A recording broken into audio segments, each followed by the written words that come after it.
चल गईला पिया जब से हमके बहरा, बाटे बड़ी दुख कुछ बुझात नहीं खे तहरा। माने ना बात हमर छोटा की नदिया, अम्मा जी दिली हम क्या छाटल छाटल गरिया। अपन से जिंदगी अपन दूर कोइनी ए पिया जी हमसे दूर भइनी। एतने बता दा का कसूर कइनी, ए पिया जी हमसे दूर भइनी। एतने बता दा का कसूर कइनी।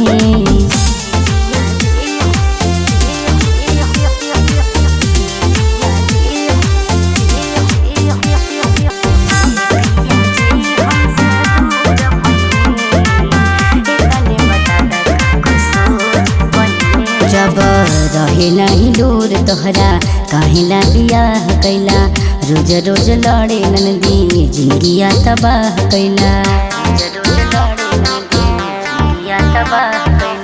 ए पिया जब तक कुछ बोला जी, काहे बनेला इतना बोला जी। सहेला सितम मजबूर भइनी।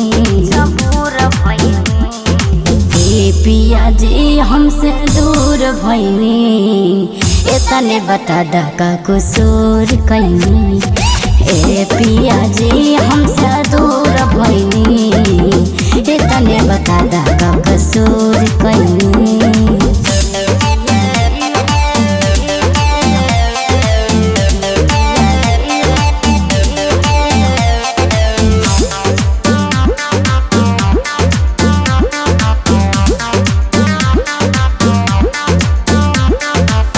कैसे सही हो बोला इतना सितम के हो, कबो ना उड़ाई पिया झगड़ा सुबह शाम के हो।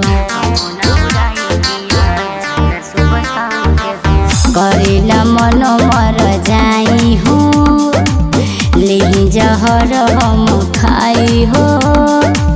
नित के जिंदगी आबे नूर कोइनी। पिया जी हमसे दूर भइनी, एतने बता दा का कसूर कइनी। ए पिया जी